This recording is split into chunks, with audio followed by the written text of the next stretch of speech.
All right, so I have a tendency to talk really loud. So can everybody hear me in the back? All right, awesome. So I got this really cool job at Juniper, and it's called Automation Concept Engineering, and everybody goes, what's that? Just like maybe years ago people said, what's a DevOps, right? So I'm kind of that guy. I want to tell you what I do because it will really kind of set the stage of why we did what we did. My job is to work with customers, either prospective customers or new customers, and help them work through complex IT automation problems that start with the network but never really stop with the network. What we try to do is understand the actual application of the enterprise and then figure out how is the network relevant. Because when you come right down to it, a top-of-rack switch is a top-of-rack switch. You know, in a VP's eyes, why should they buy, say, Juniper? So, when the sales guys runs out of things to talk about, ports and speeds and feeds and protocols and all the things that they know really well, we find in really complex deals, they seem to pivot around automation and bringing the network into the automation infrastructure of the company. We do this a lot.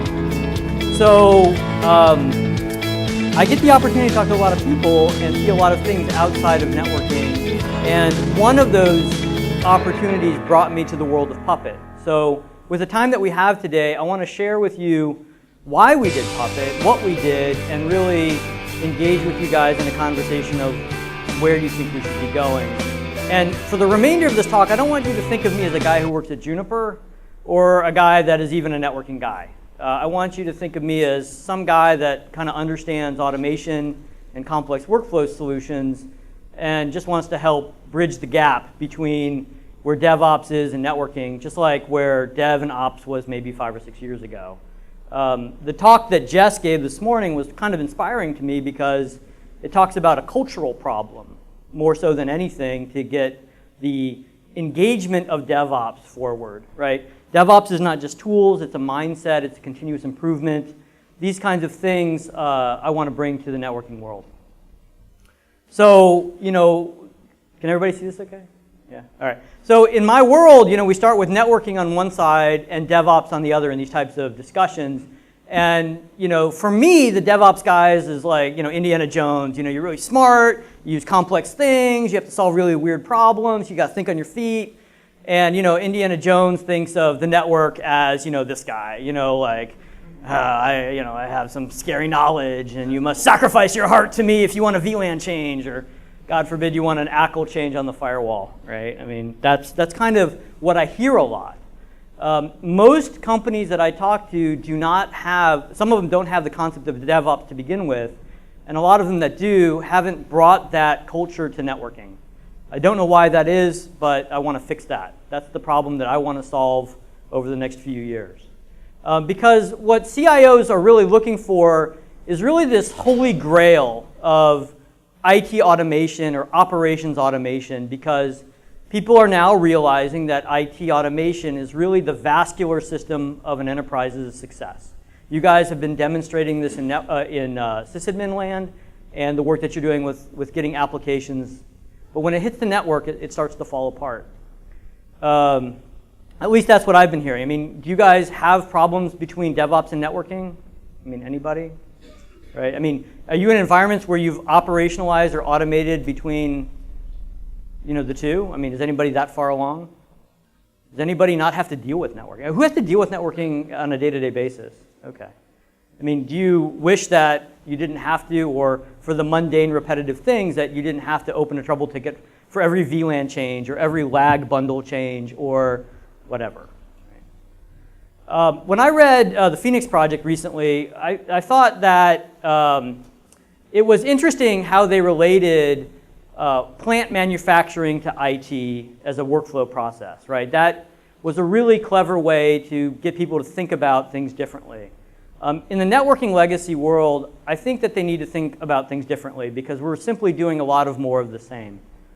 We want to keep reinventing what we do in networking so you'll buy more stuff, but when it comes to automation, we're really not the experts. I mean, I don't think that. Again, I'm not speaking for Juniper. but I don't think we're the experts in complex automation. And that's why, as Jess said this morning, you really need to sit with a group of people and do this thing to understand this thing, right? But the thing that I pulled out of the Phoenix project that wasn't really talked about much is, in the beginning of that story, the CEO had something that was critical, which was faith, that they could do this thing that they didn't do before. Even though the guys were smart, nobody knew what they were doing, basically. I mean, they had a little bit of a guiding principle with the character Eric, but there was faith that this could happen, and they were willing to take that risk. And Jez talks about, a culture, about anti-fragility, and a willingness to take on that level of risk, right? And you need not only faith, but the leadership behind it. And he talked about that this morning, and so I was pretty inspired by that, because without that faith, you're not going to attain this holy grail. At least I don't know in networking. I don't know how you guys did it in the DevOps world, but I want to spend more of my time trying to understand that, because I think that the practices that you guys have in DevOps is what really needs to be infused into networking in order to help us elevate and evolve as our industry needs to up-level to where you guys are.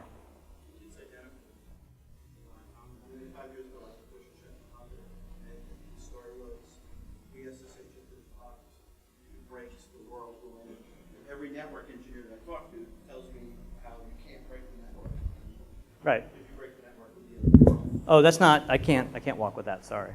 Yeah, what this gentleman said was that you guys had this same problem 5 or 6 years ago. And when I met with the Puppet guys originally, I asked them this very question, how did we get, what is your history? How did you get to where they were, where you are? And they basically told me two things that was interesting. One was the story of it was a struggle, and the other is that it continues to be a struggle. This thing of DevOps is nowhere near at a done state. It is an evolving thing. So I have faith that this is the right approach for networking, and I want to engage DevOps to make automation and networking happen. Right? This is what I hope for, and this is what I want to do. So why did we do Puppet, right? What was the reason why a vendor decides not to do the same thing that they always do, which is try to sell you network management software, but do Puppet? So I'm working on a very complex deal for data center, and it's huge. And the decision maker in this process is not networking. As it turns out, it's the DevOps, VP of IT for DevOps, because they can control the rollout of an application that is the entire existence of this company, without which they lose tons of money. And his basic problem was the network is my bottleneck. If I can't get the network to do what I want, I can't get my applications online. And if I can't get my applications online, I can't make any money. And more importantly, even if I get my applications online, when something goes wrong with the applications, we have no visibility into the network. So, Mr. Juniper, go pound sand because you're just another top-of-the-rack switch. You have no meaning to me. Why should I even talk to you? And we said, wow, that sucks.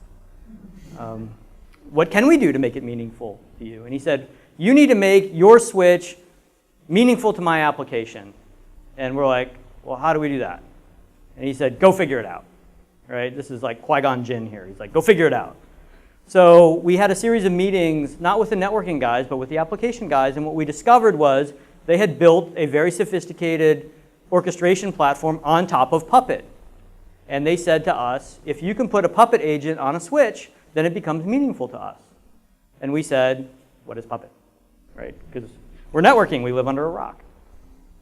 And so what happened was it turns out that Juniper IT uses Puppet. And I found our Puppet master, and I said, we need to make Puppet happen.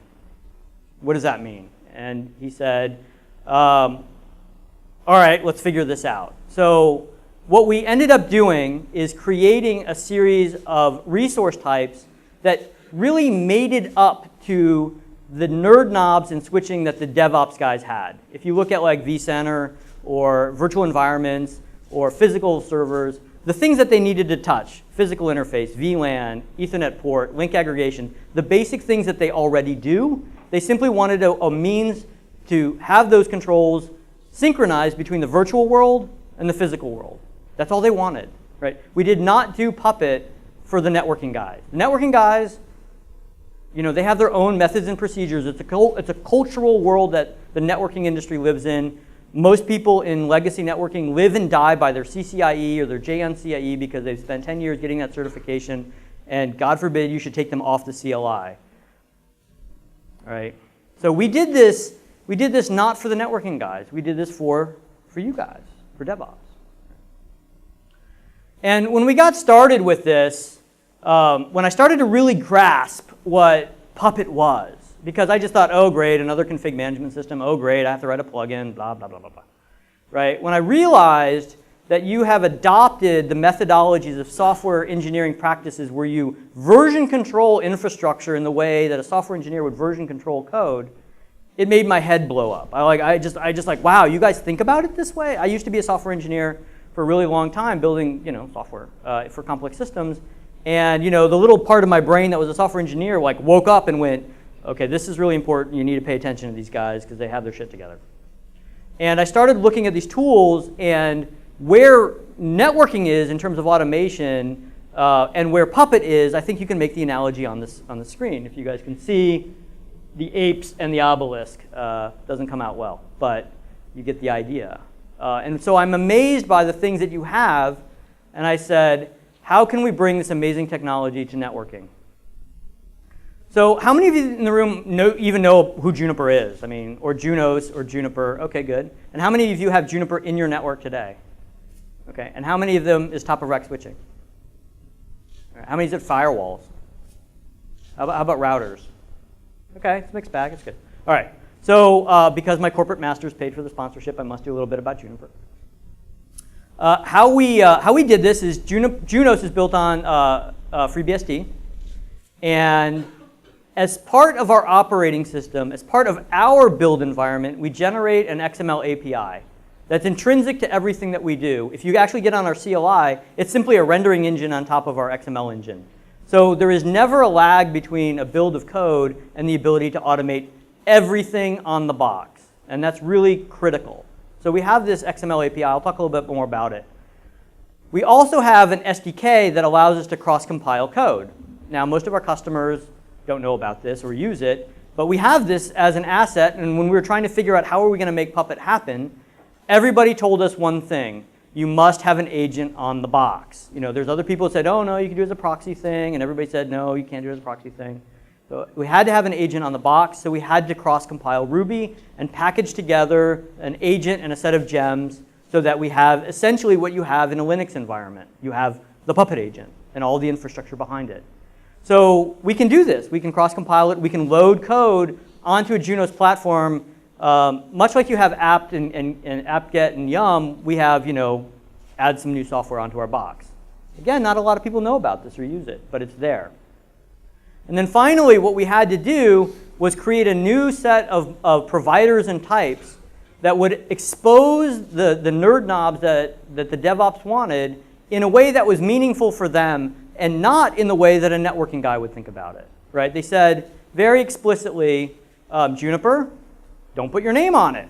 Right? Because our DevOps guys aren't going to know if it's a Juniper switch or somebody else's switch in a data center. They only know that there's a switch and they want a VLAN and they want this port on it and whatnot. Right? They wanted it to be vendor neutral. And I'll talk a little bit more about that. So in terms of our XML API, it is one of the most powerful ways to automate complex systems. But my customers are networking guys. And I can go to a bunch of networking guys and talk about this fabulous XML API that you can orchestrate all sorts of crazy things with Junos. But if they're not programmers, it's meaningless to them. Right? It's like me going to Home Depot and somebody say, build a house.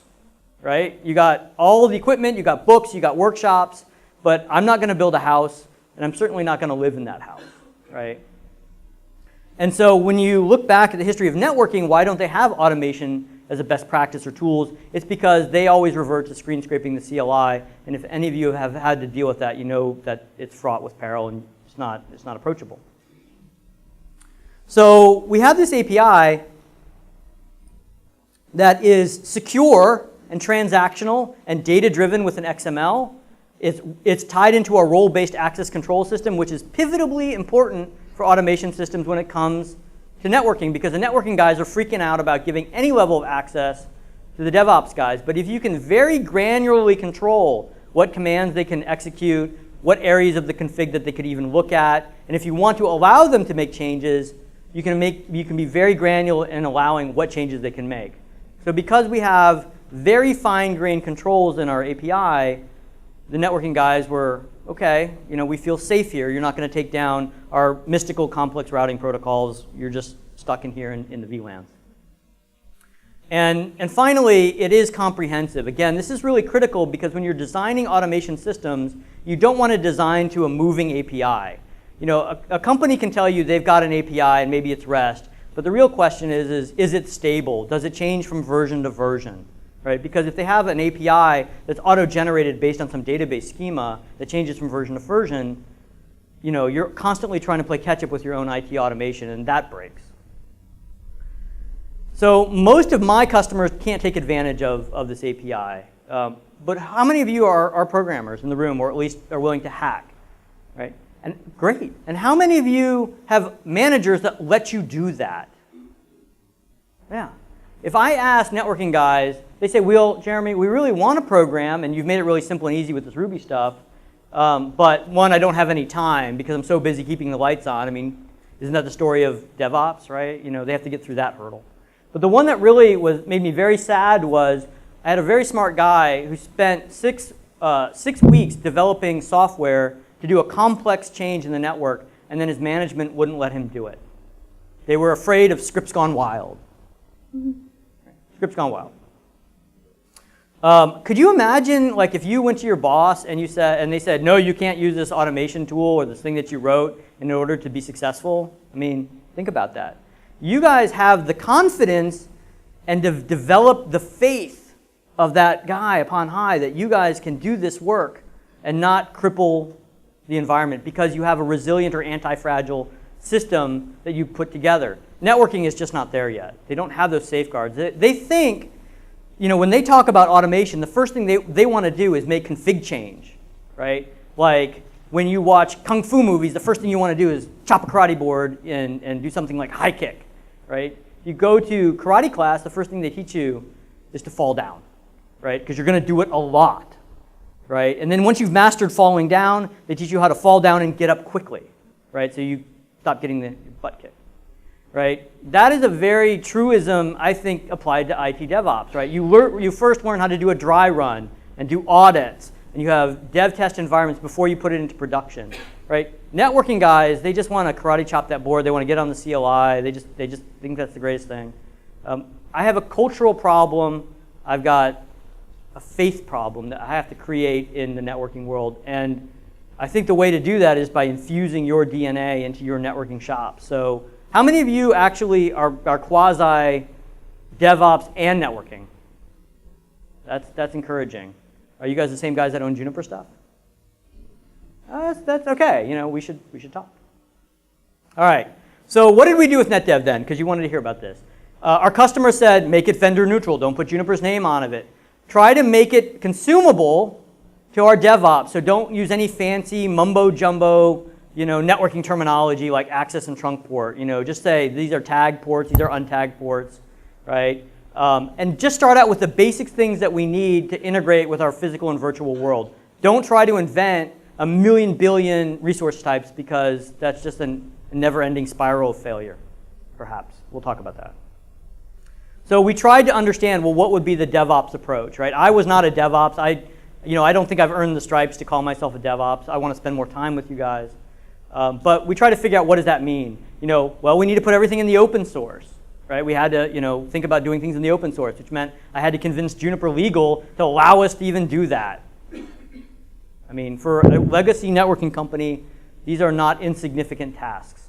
And then, figure out what to do with Puppet Forge and start up a support community so people could ask questions about Junos and Puppet. All of the things that we thought DevOps guys might want, we tried to look and feel like DevOps as much as we could. So this is what we built, right? We said we want to expose the concept of creating a VLAN the ability to manage a physical port, the ability to assign VLANs to a port, which is our layer 2 interface, and the ability to manage link aggregation, right? And you guys will see this little segment of a snippet of some template of config, but what it's really meant to show you is that there's really nothing Junos in here. You don't see Junos underscore VLAN or Junos underscore interface. We tried to just make up something, some network device abstraction layer that we would hope that other people would look at and go, okay, it's 4 things. We could do this. And sure enough, some of the other vendors out there have done this. And we're really excited about this fact, even though there are competition, right? Because this is what our customers want. This is what DevOps needed. So I'm going to quickly go through what we expose. And then if you see things that you have questions about, please do ask. To manage a VLAN, what do you need to know? The VLAN ID and the name, right? Is it the management VLAN? What is the VLAN ID? And maybe a little description field. Very simple. Not a lot of complex properties here. For the physical interface, again, the things that you would want to manage, bringing the port up and down, setting the speed, duplex, MTU, the basic physical things. Not the bazillion things that you can do in Junos, but the things that you guys would want to touch and feel.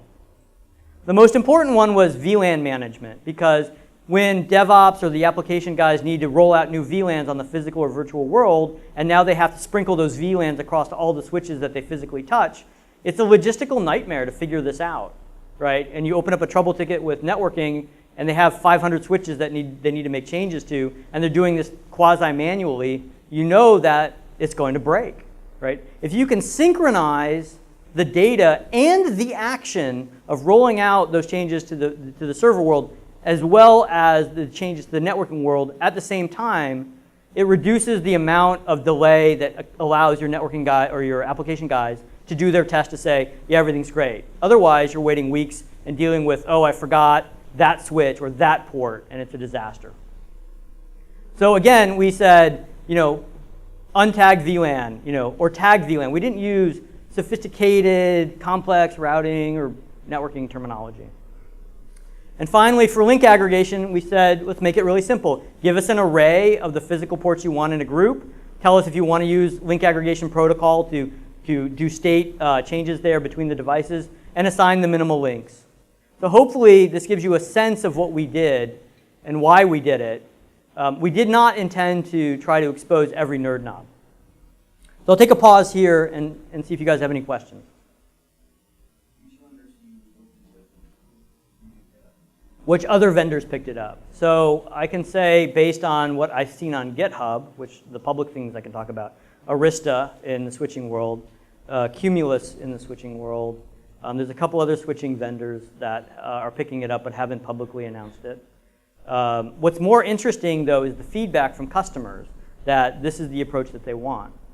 Now, what makes Juniper kind of novel and unique is that we have the same operating system on our routers, our core routers, our firewalls, which means I can put Puppet on any device, right? So I can coordinate a change not just with the top of rack access layer, which may or may not be Juniper, or it could most likely be a heterogeneous collection of switching, but also with the core layer that does the aggregation and may actually bridge the gap between basic VLAN and complex layer 3, right? So it allows for a seamless integration of information, not only between one layer of the network, but many devices in the network, right? The number one question I get asked is, when are you going to put Puppet on your firewalls? And what I would ask the group here is, if you want it on the firewalls, we need to understand the resource types that you want us to expose. But I don't know that that's actually the right question to ask. So I'm going to talk about something a little bit more broadly, because in the 15 minutes that I have left, I really want to engage you guys in a way that I haven't done with other talks. When I have conversations with my sales guys and we talk about automation, network sales guys do not even understand what automation means. They only know that their customers want it because their CIOs tell them they must have it. But everybody wants something different, and it's like ice cream, because like to a 7-year-old, they all want something different.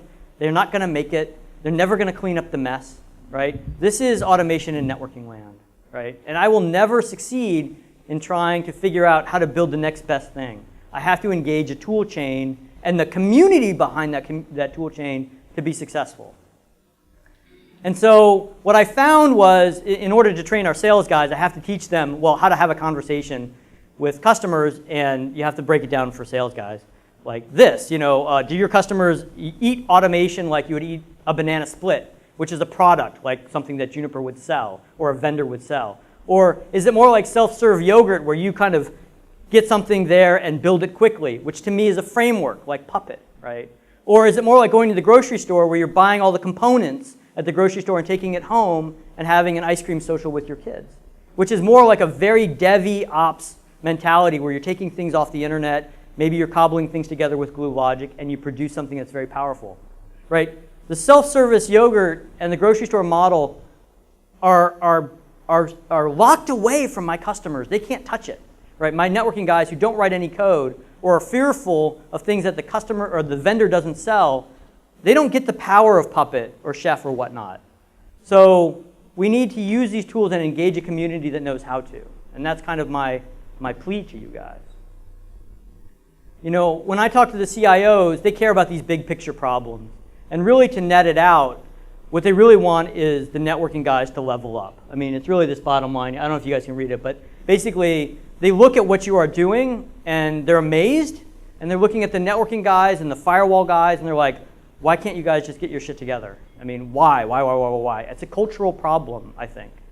I mean, the tools will get you there, but just like Jess said, the tools will only get you so far. So this is what I've actually come to learn, right? This is actually, I talk about this a lot.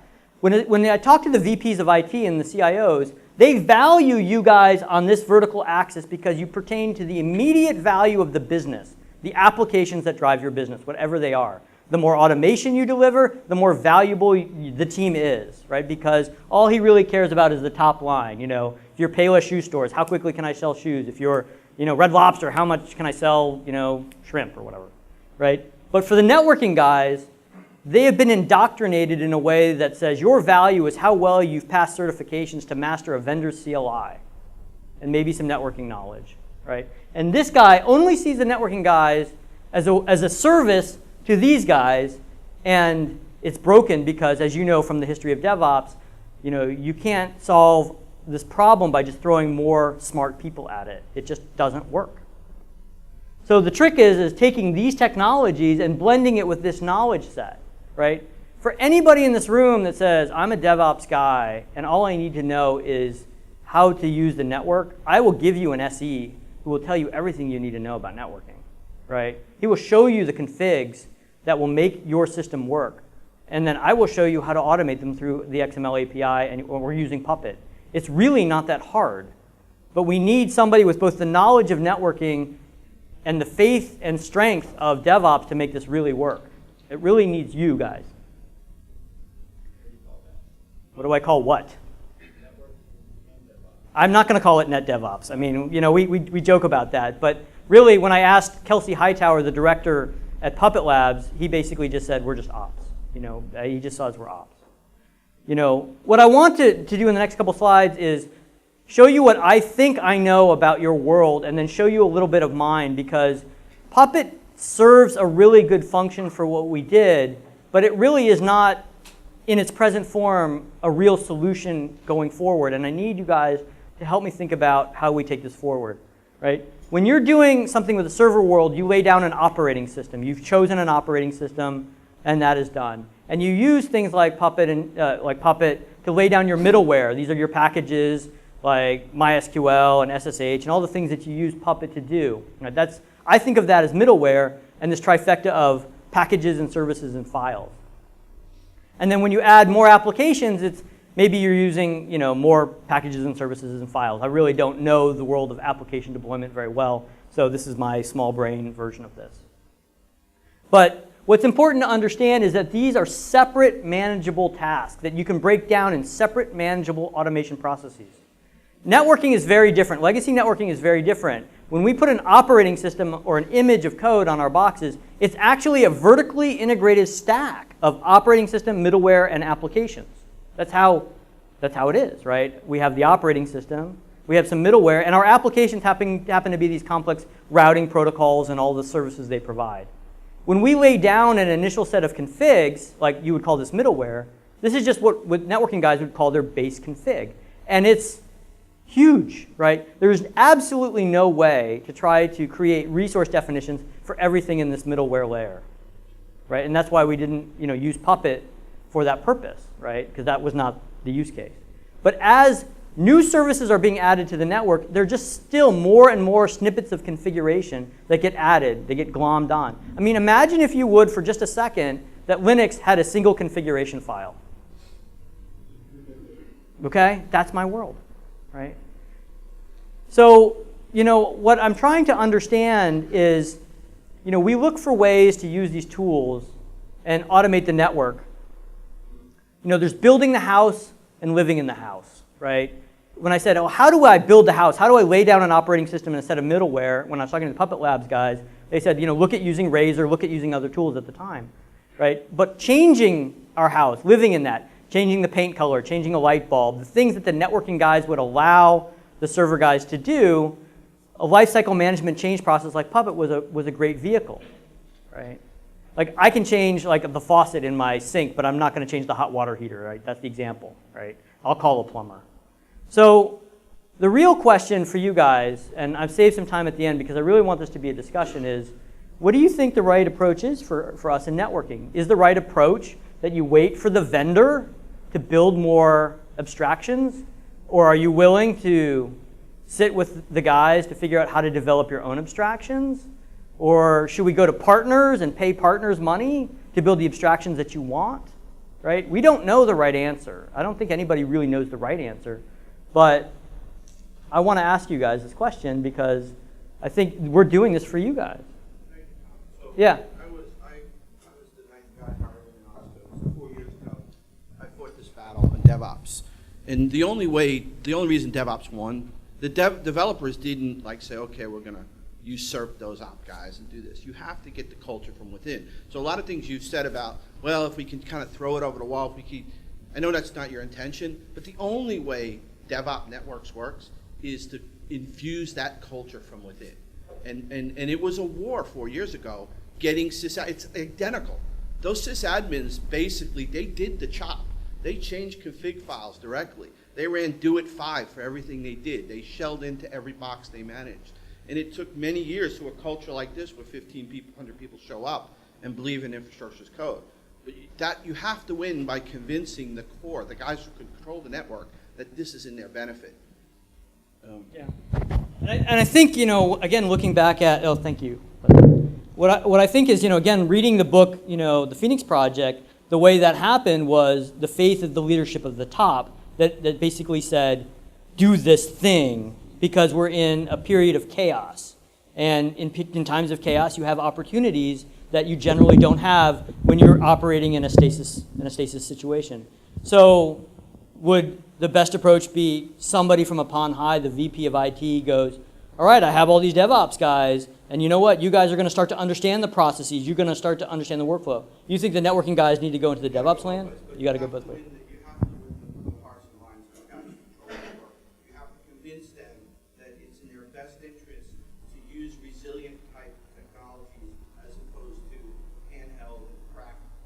That at some point, every time I've been doing a lot of evangelism with network people, like I was 5 years ago, and what I hear is, well, if you break the network, this is way different than the software side. It's not. Look at Knight Capital, right? A company went out of business in 45 minutes, not because of a network change, because of a software change. So there's no difference between, and excuse me for the network people, there are critical mistakes you can make in automation on a trading application software that are just as bad and in some cases worse than a critical network change. But the mindset of everybody I talk to is the same way everybody was in the system world 5 years ago was, nah, this is different. You don't understand how different this is. So what caused that pivotal change? I mean, again, you guys have to break through you had to break through that lack of faith that it could be done. I don't know how that was done. I mean, I need to sit with you guys, maybe customer by customer, to understand how this happened, right? Because we don't know. I mean, we can talk to the networking guys all day long, and they're very happy, artisanally handcrafting VLANs every day and having their VPs yell at them, and they're like, oh, we'll write some Perl code. And they're kind of just climbing up that ladder that I was showing you just now where you guys were 5 years ago. Hey, Jeremy. Oh, yeah. Thanks, Collins. Sorry. That actually uses magic microphone they stuck here. So I'm actually one of those evil CCIEs, the command line junkies, that got stuck managing global scale networks and figured out that software is the only way to go. I think that there's one thing that I see that's impacting my own organizations and how we kind of design, deliver, manage, and deploy these networks. Couple of things, and I'll get to the needs. So first thing that is happening, and I think it's faster than anyone expects it, is we're starting to see these programmatic overlays in our networks. In the past, anyone who's been in service providers use MPLS or whatnot, which is overlay of overlays, defined programmatically generally, or communicated. But with like Open Daylight, other flow visors inside here, starting to see a shim of service insertion or service control on the edges of the network, and you have to use CI systems. You have to actually have to manage your network as code. One of the challenges I see inside of this, I mean, there's the Googles of the world that manage it very specifically, but most people that are implementing in real use cases have a distributed system with routing protocols, with simple elements like L2 configurations, complex elements like L3 interactions defined, and then they're inserting OpenFlow and others on top. The CI systems, Jenkins in my case, is a mature way of dealing with this, but there's a gap when it comes into how do you actually programmatically manage your system, right? The underlying stateful networks underneath. And while I think it's easy to make an assumption that a lot of the router jockeys in the world are stuck to their CLIs, there's a lot more people a little bit more open-minded than people will give credit for. I think the needs from, especially if talking to a vendor, actually having contributing not only the providers but also a set of test suites. I know like Junos is a Sphere. Yeah, Junos Sphere, yeah. Yeah, where it's the virtualized instances where you can actually model the interactions in your network of the stateful systems. Publishing both the providers, but white papers on how to do it. How to the sample code for integration of your specific network gear into automation systems like Puppet, but also the CI workflows for validating that those work beyond our spec. I think there's a good opportunity for demonstrating leadership in this space. Yeah, what I would tell you, and I agree with everything that you've said, is if you went into somebody into Juniper and said, hey, we need to use Jenkins, they would go, what's a Jenkins, right? You probably are already using Jenkins if you actually go. If I go to the software guys, right. So what we need to do is this infusion of people who understand how to use these tools and the people who are working on these types of systems. I think right now they're kind of walled off from one another. I know, for example, that our own software dev guys use tools like Puppet and Chef and whatnot, internally, but when you talk to how it touches the sales of our own customers and the customer experience, they're just too far apart. I know, but for like my teams, I got guys, some of the first CCIE proctors doing app dev now. Right? Yeah. And so there's, I would say it's easy to kind of take and make an assumption, say these networking guys, these old dinosaurs, and majority of them are not acting in this way. Yeah. But those of us that are doing kind of more research oriented and starting to apply those into like modern providers or SaaS providers, I mean, there's absolutely modern software development being used in networking. It's just not pervasive. And I think Juniper can take leadership, continued leadership, like they've done with Netdev, and actually do more than just publish the provider. Provide the full solution, including the CI test, and demonstrate that CI integration.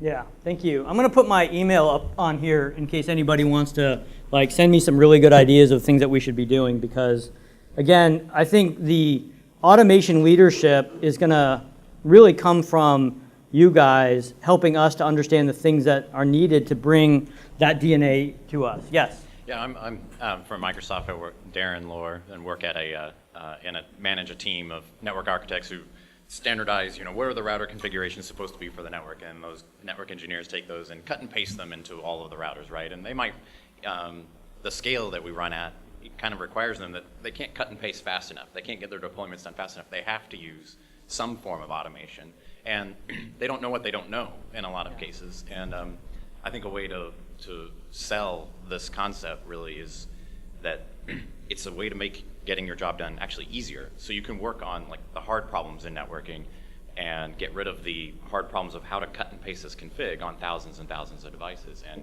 what if you have to do an upgrade? The next chipset comes out in 2 years, and now you have to upgrade from 1 gig to 10 gig.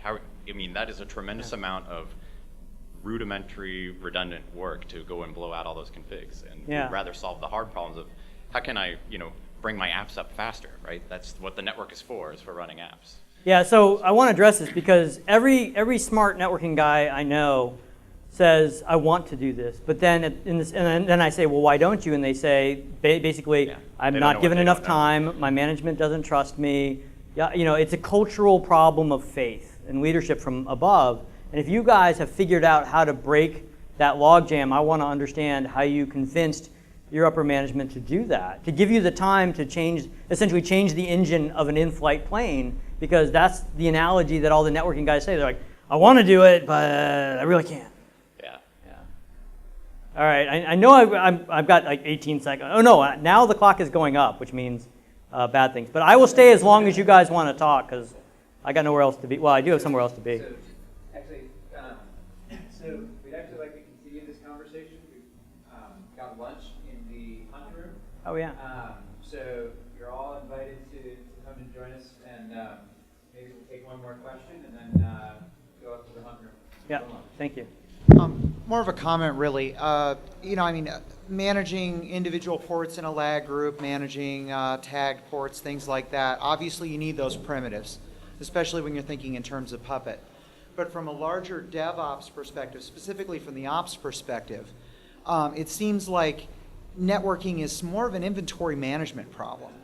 You know, I mean, when you deploy a new server, you've got an inventory of unassigned ports, you've got an inventory of IP addresses. You know, all these things have to be brought up. You know, if your group manages that, you DNS entries, things like that. And looking at that from that overall perspective is a good place to start designing the complete DevOps solution for network management. Okay, yeah, thank you. That's good. I appreciate that. All right, thank you guys. And if you'd like, join us in the hunt room upstairs for lunch. Thank you.